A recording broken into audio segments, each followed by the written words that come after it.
I am very late to the party on this one, but I still want to tell you what I think of Embernic's RG35XX SP. Almost nailed it.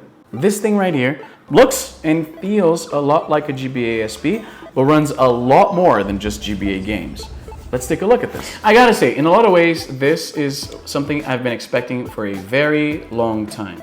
The problem with these portable emulating devices is that, despite being awesome, the screen is prone to scratching. When you take it out, it's recommended that you use some kind of case, something to protect that fragile screen, and that adds to the bulk, right? If you're somebody like me, as a digital nomad, weight comes at a premium. So something like this, where I can just close the lid and then just toss it in a bag, amazing. This alone makes it an awesome choice for somebody like me.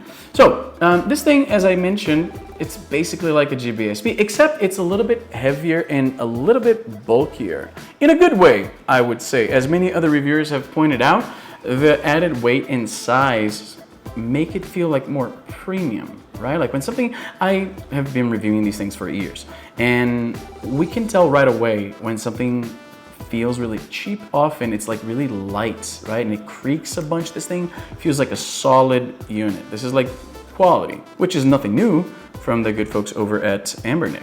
Of course, it differs from the GBSP in a few very important ways. It has twice the number of face buttons. It has twice the number of shoulder buttons. There's a menu button here on the top. It has HDMI out, which is really cool. And something that the original GBA SP lacked, an actual headphone jack. Which it's crazy to be excited about headphone jacks in 2024, but this iPad doesn't have one. The iPhone I'm using to shoot this video with doesn't have one, so that's where we are right now. This thing feels great in the hand. The one thing I would say that I wasn't a fan of, and it goes without saying for all of these Chinese emulation devices, the stock OS on this thing is, as the kids say these days, dog shit. This is par for the course for these devices. If you're an enthusiast, you're already familiar with the idea of installing custom firmware on these guys to improve the experience. The only reason I haven't done this yet is right here, Stardew Valley. It comes with a port of, among other games, Stardew Valley. Now, I'm just gonna get the obvious stuff out of the way first. This is a moral gray line, because after all, these things always come packed with games, right? But I feel like most people would turn a blind eye for like NES ROMs, Game Boy ROMs and stuff like that, but this is a current game, right? And one made by somebody who has put a lot of time and effort. So the only reason I don't feel like a dick by doing this is I bought this game 5 times. I bought it on PC, PS4, Switch, iOS, and Android. So if you did the same, then perhaps you can play this guilt-free like I am doing right now. But I just want to put this out there. I'm not condoning piracy.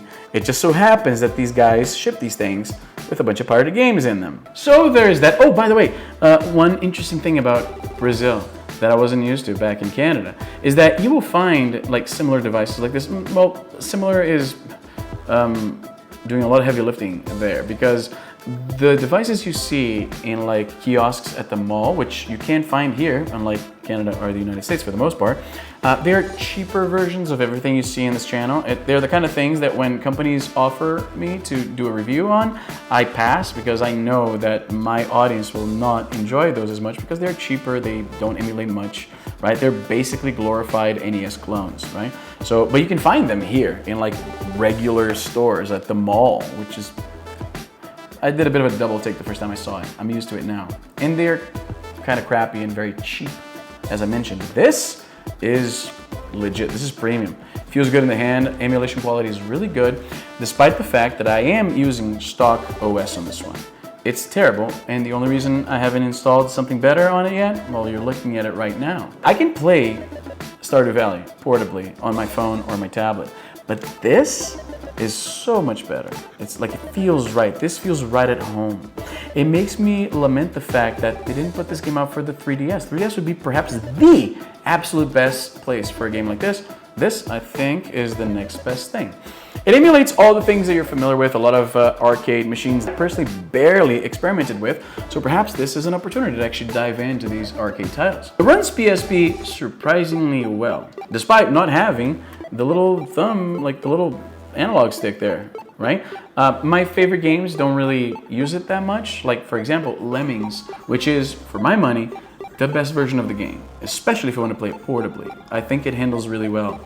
Being able to close the lid like this and protect the screen when you toss this thing in your pocket or a bag, that makes it my favorite emulating device at the moment. This is really cool.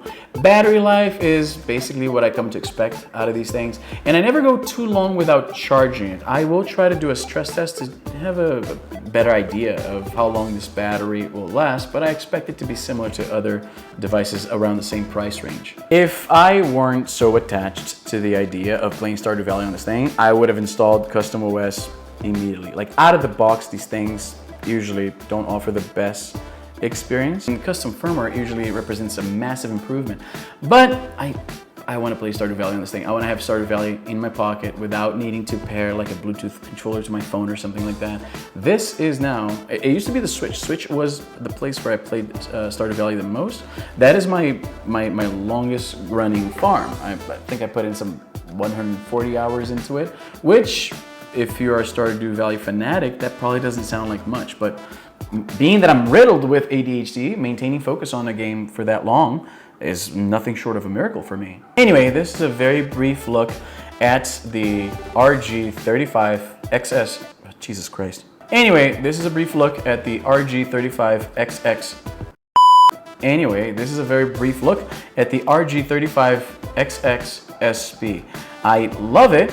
Not a huge fan of the stock OS. Maybe once I'm bored with Stardew Valley, I'll abandon the idea of having it on this thing and then I'll install custom, because I don't have the patience to go into my Steam and then do the things that I need to do to get Stardew Valley back on this thing. So yeah, it's a bummer, because there are a few things that are improved so much by the custom firmware. For example, this uses RetroArch. I don't like RetroArch at all. Something like my Mu Mini Plus, for example. One of the things I can do with the custom OS is I can change the filter for like a Game Boy game by just tapping on the shoulder buttons.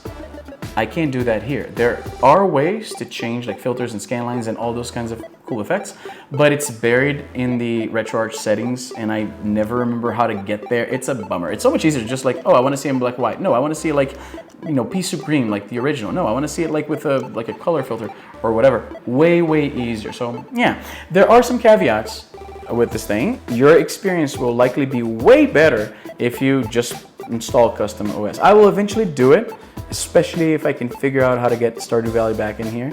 But yeah, what do you think? Let me know in the comments down below. If there's any devices you'd like me to review here, I'm all ears. And that's all the time I have for today. I'm Izzy and I'm done.